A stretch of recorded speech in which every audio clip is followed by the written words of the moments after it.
Here we go, southern Wisconsin. A hard freeze is in the forecast for the area tonight going on into Friday morning. Just how cold will those thermometers read tomorrow morning? I'm going to let you know coming up. The Assembly Committee on Government Operations hosts a hearing session about sexual misconduct in Wisconsin schools. And later, new data revealed about college students struggling with depression and anxiety. We welcome you now to News 3 Now at 6. Good evening and thanks for watching, everyone. I'm Sarah Carlson. And I'm Susan Simon. Eric will be back on Monday. We start with the weather today with a cool but nice and sunny one out there. It was a bit deceiving. Let's head to Chief Meteorologist Alex Harrington with more on our first warned weather. Yes, and as we head into the weekend after the frosty conditions, just first to let you know, we got a pretty nice weekend ahead. We got to get through the frosty stuff first, but 55 Saturday, 59 on Sunday with a little bit of patchy frost, still a possibility Saturday morning. But we have freeze advisories that are in effect for much of the area as we go through, in fact, all of southern Wisconsin, overnight till 9 o'clock Friday morning. What does this mean? Pull in those tender plants if you still have some out there that you'd want to keep going here for a couple more days or a couple more weeks. And those fall mums, maybe you want to throw a blanket or two over those. We are expecting temperatures tonight as cold as 27 in Camp Douglas, 27 in Baraboo, 28 in the Wisconsin River Valley, 30 in Madison, and 29 in Janesville. So this very well could be a pretty hefty and hard freeze for southern Wisconsin. Right now we're down to 45 in Madison, 46 in Lone Rock, 47 right now in Boscoville, way below normal for this time of year, which we should still be in the mid to upper 50s at this time at night. Here in Dane County, a lot of 45s and some 46s out there. So cool out there across southern Wisconsin. Again, down to 29, and we work our way back up into the lower 50s as we move into Friday. After this hard freeze, can we expect more frosty conditions in our future? We'll talk about Saturday morning's frost chances as well when I come back. Sounds good. Thank you, Alex. And you can track the forecast for yourself on the First Warned Weather app. It has hourly planners, road conditions, and radar. Download this for free in your phone's app store. Just search WISC Weather. Today, state representatives hosted a hearing on sexual misconduct in schools here in Wisconsin. The Department of Instruction is facing backlash after a Madison news outlet reported that the department was hiding grooming accusations in schools from the public. Our Tanasia Shaw attended the hearing today, and Tanasia, it sounds like both sides of the aisle were upset that State Superintendent Jill Underly did not attend today. Yes, Sarah and Susan, both Democrats and Republicans announced disappointment that Jill Underly did not attend that hearing about sexual misconduct in Wisconsin schools. Instead of showing up in person, Underly posted a video on her social media accounts. She did not reach out in any way saying this date did not work for her. We would have gladly accommodated an alternative date for the State Superintendent of Public Instruction to be here. And I'm disappointed that Dr. Underly is not here today. She should be here. I conveyed that to her team twice in the last week. Politicians are disappointed that Wisconsin State Superintendent Jill Underly didn't attend a hearing session about sexual misconduct in schools. Instead, Underly posted this video. When an educator voluntarily surrenders their license, that is not a loophole. It is a serious, permanent action.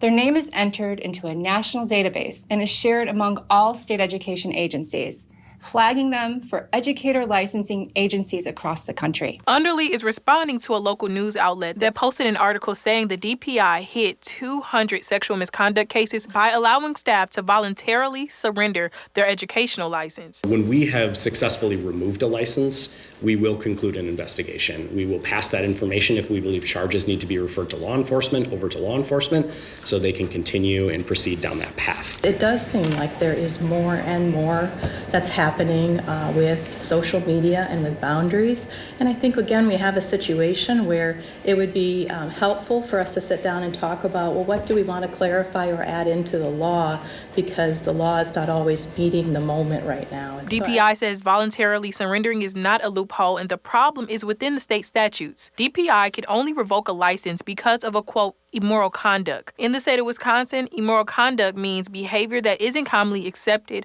or that endangers people. Now, in terms of sexual assault, it means handling pornographic materials. On Thursday, DPI says that does not cover most grooming cases. It would be incredibly helpful for us if we had some sort of statutory definition or terms for grooming to work from. Quite remarkable that the immoral conduct law has been in place for so long and has been applicable for so long without any concerns raised about its interpretation until an investigative report is published in the Cap Times. Democrats, Republicans, law enforcement, and the Department of Public Instruction all agree that their main goal is to find ways to avoid sexual misconduct in our schools. I think we're passionate because we care about our kids, and that's justified. Yes, and another concern stated at the hearing is the DPI's licensing system. Politicians said it's easier to see why a cosmetologist got their license revoked compared to a teacher. I'm sending it back to you, Sarah and Susan, for now. We will continue to follow it, Tanisha. Thank you. A woman charged with trying to kill her father in Stoughton earlier this year will go to trial. In court today, 34-year-old Jamie Anderson pleaded not guilty to one charge of attempted first-degree intentional homicide with a dangerous weapon and domestic abuse. Prosecutors say Anderson walked 16 miles from her apartment in Madison to her father's house in Stoughton to try to kill him. She allegedly told officers she was having hallucinations and thought her father was the devil. A 40-year-old man has been arrested after police say he refused to pull over and then fled the scene. Madison police say they stopped the man about 1:30 this morning after seeing him speeding on the east side, just a few blocks from Blackhawk Middle School. Officers say he refused orders to leave the vehicle, so they put spike strips in front of the tires. That man then drove under a half-mile away with flat tires before he then ran and was ultimately arrested. Police say they found ecstasy, marijuana, and alcohol during a search. The 30-year-old now faces charges of OWI, drug possession charges, and resisting. A man is dead nearly a month after a deer versus motorcycle crash that happened in Lafayette County. 65-year-old Danny Burkhalter of South Wayne had been traveling on County Highway N in the town of Wyoda on September 27th when he hit a deer. Burkhalter was thrown from the motorcycle. He was airlifted to UW Hospital, where he passed away today. Burkhalter's death is the first motor vehicle fatality in Lafayette County this year. Sun Prairie is getting a boost in its sustainability efforts. The city got a $96,000 grant from the Wisconsin Department of Transportation to install battery power units in 2 new fire engines planned for 2026 and 2028. The upgrade will let crews power equipment without idling their diesel engines, and that cuts fuel use, emissions, and costs. City officials say the change could offset up to 3,000 gallons of diesel every year, helping extend vehicle life and also reduce pollution. Well, college campuses can be a center of learning and lifelong memories, of course, but for too many students, university life is also a struggle with mental health.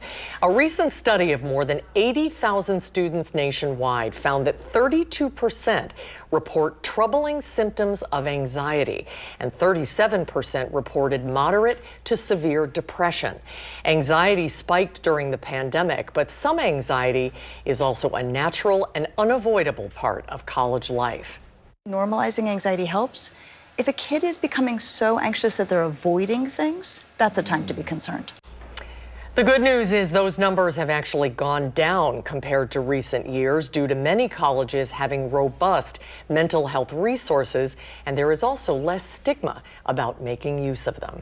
Coming up next on News 3 Now at 6, why thousands of eggs are now being recalled nationwide. And the American Heart Association is updating its CPR guidelines. What to know about the new guidance that could help save a life.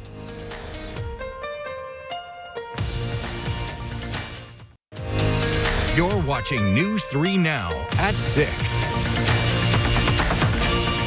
More than 6 million eggs are being recalled for possible salmonella contamination, and that's according to the Food and Drug Administration.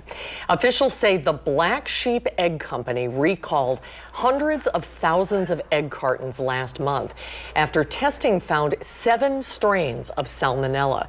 The eggs were distributed to retailers and wholesalers nationwide under various brand names. And separately, Ken's Hens is also recalling its grade A large pasture-raised eggs due to the same concern. Consumers are advised to return the eggs to the store for a full refund. More information about the affected cartons is available on the FDA's website. The American Heart Association's CPR guidelines are meant to help everyday people respond in an emergency. And this week, those recommendations were changed. One change includes new guidance on choking in conscious children and adults. It's now recommended that the patient receive alternating 5 back blows followed by 5 abdominal thrusts until the object is expelled or the person becomes unresponsive. With infants, we do 5 back blows and 5 chest thrusts with the heel of your arm to relieve that foreign body. And this is the way that we could actually get them breathing again. The updated guidelines also include a new set of rules for treating people with suspected opioid overdose. That includes spreading awareness about when to use naloxone, which could be given to reverse the overdose. Still ahead tonight at 6, how you can help hundreds of kids stay warm this winter. Plus, how is the ongoing government shutdown impacting hopeful home buyers? And how cold are we expecting to get this weekend? Oh, that's a pretty shot as the sun is setting in Madison. Alex returns with the complete forecast when we come back.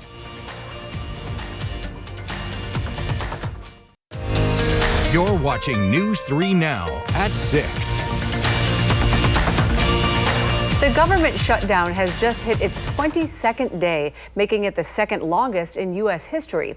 It is impacting seemingly all aspects of life, including the dreams of many home buyers. Before the shutdown, the skyrocketing prices of homes brought the housing industry to a slowdown. But the first government shutdown in nearly 7 years is impacting both rural and urban areas big time, and especially for those who are planning to use a USDA-backed mortgage. So my lender got back in touch with me and she said, unfortunately, we're not going to be able to close until the USDA reopens. The housing market was definitely somewhat frigid. And so this adds more chill to a situation that didn't need any more cooling off altogether.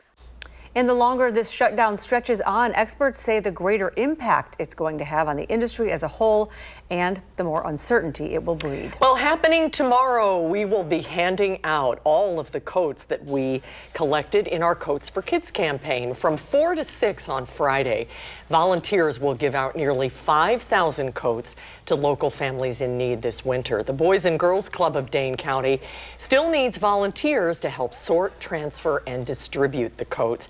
This will be happening at the McKenzie Family Club in Sun Prairie, the Erica and Anthony Fleming Club in Madison, and the Allied Family Center in Fitchburg. You can find more details through a link on channel3000.com. And those winter coats are coming at a better time. We're going to have to bring in your tender plants tonight. A freeze is on the way, right, Alex? Yes, big freeze on the way. Temperatures in the mid to upper 20s in some cases. That means a hard freeze is likely across all of southern Wisconsin. Just look at some of these temperatures projected here. 27 Camp Douglas, 27 Baraboo, 30 in Madison, and 29 to the south and east in Janesville. This very well could be some of the coldest temperatures we've experienced since way earlier in the year. And it's because of that we do have a freeze warning that is in effect for all of southern Wisconsin. This is always a bit of a sticky graphic. There we go. It's kind of trying to freeze me up here. Freeze warning till 9 o'clock for all of southern Wisconsin through Friday morning. So as Susan said, bring in those tender plants if you're still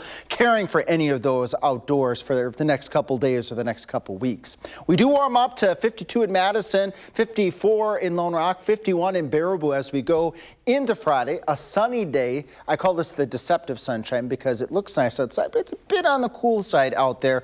But we'll take it. At least it's not raining and in the 40s like we had the other day. Then Saturday morning, we still will be hanging on to just cool enough temperatures, especially those areas to the north and to the east of Madison could be looking at the possibility of a little bit of patchy frost on Saturday morning. But then that's it because we're going to warm up after that. You say, why frost, Alex? I'm going to give you an answer here, just a little bit behind the scenes here. What causes frost conditions? Well, ingredient number 1, clear skies. 6:30 Friday morning, there's nothing. No clouds over southern Wisconsin, but look at our winds as we go into Friday morning. They're calm.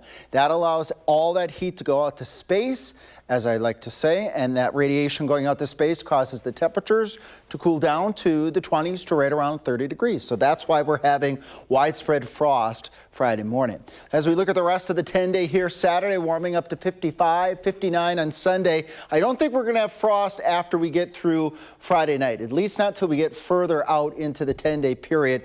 We did omit, meaning we dropped the rain chances next Monday, Tuesday, Wednesday. Our weather system is starting to show that it's going to be more to the south and towards the west. And I also want to call out here, as we have a lot of viewers that tune in, got a couple of those specifically in Janesville, always wanting to know the updates here with our drought monitor. A slight expansion of abnormally dry conditions, but with no rain in sight here over the course of the next 10 days, I predict that we're going to continue to see those dry, abnormal soils continue to expand across the rest of southern Wisconsin, and hopefully that moderate drought doesn't expand too much further to the north and across the area as well. And I mentioned this during 5. I'm going to keep mentioning this. Blaze and I are going to be at the Wisconsin Weather Festival. This is at the Wisconsin Energy Institute on UW-Madison's campus from 10 o'clock in the morning till 1 o'clock in the afternoon, and we are bringing all kinds of gizmos and gadgets that are going to give folks that come to our booth hands-on experience tracking storms, like we track storms when we have severe weather. They're going to get to do that for another part of the country down near the Gulf Coast area. They're expecting some storms this weekend, but we can track the weather there, we can track the weather here, and you're going to get a chance to track the weather. Scratch that off your to-do box. Yes, and a beautiful day, too, to come downtown. Oh, yeah. Thanks, Alex. Thank you, Alex. Sure. Well, coming up next in sports, Wisconsin football gets ready to take on another top-ranked team. We'll tell you how head coach Luke Fickell is preparing.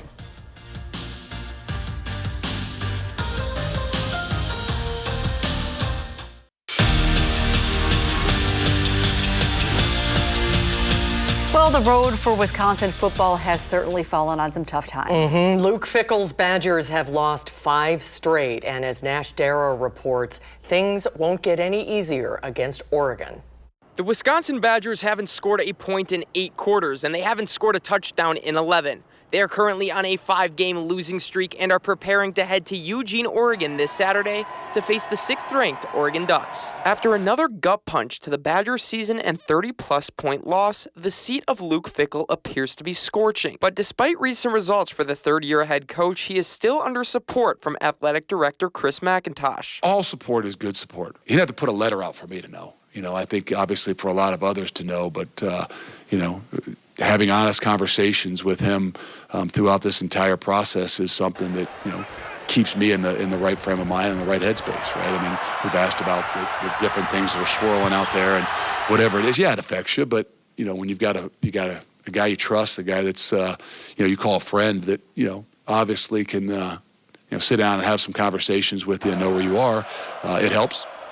There's no doubt for our guys and our program, our team. Like I said, it's recognizing and seeing and understanding the support. Wisconsin's athletic director Chris McIntosh has shared a frustration with Luke Fickell on team success, but as of now, it seems that there will be no change at that head coaching position. At Camp Randall, Nash Dara, News 3 Sports. Thank you, Nash. And don't forget to check out this week's Wisconsin Huddle. NFL Hall of Famer and former Wisconsin offensive lineman Joe Thomas joined sports director Andrew Banstra to talk about what's going on with the football team and much more. The episode airs tomorrow, 6:30, right after News 3 Now at 6. Big game on Sunday, too. The Packers say they are ready to face off against the Pittsburgh Steelers and Aaron Rodgers. But we are still waiting to see if an injury will keep one of their players off the field. Our senior Packers writer Jason Wilde reports from Lambeau Field in Green Bay. On Wednesday, Packers wide receiver Christian Watson, who has not played in a game since he tore his ACL here at Lambeau Field back in January, pronounced himself ready to go and that he expects to play in Sunday night's game at Pittsburgh against the Steelers. Today, Matt LaFleur gave him the old Lee Corso. Not so fast, my friend. And that was a great mindset to have. I want all our guys to have that mindset, but ultimately, you're talking about that's going to be a medical decision. The Packers will have to decide by Saturday whether or not Watson is going to play. They have to activate him off the physically unable to perform list. But whenever he plays, Matt LaFleur went on to talk about how valuable he is, not only because he can take the top off opposing defenses, but because he's also extremely versatile. So he's not the only one who wants to be back on the field. The Packers want him out there as soon as possible as well. We'll have full coverage of everything Packers on our website, channel3000.com, where our Packers coverage is always free. And while you're there, make sure you sign up for our Packers newsletter, which delivers that coverage directly to your inbox every single day. In Green Bay at Lambeau Field, Jason Wilde, channel3000.com. Thank you, Jason. Here's a look at what's coming up tonight at 10. Madison Metro Transit is under new leadership.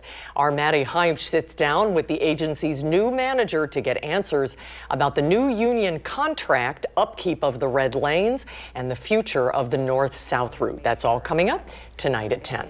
And now we have Alex with the final look at our forecast. And a frosty forecast with that. Look at these temperatures we're expecting tonight. Upper 20s. We could have some areas in the middle 20s in parts of southern Wisconsin.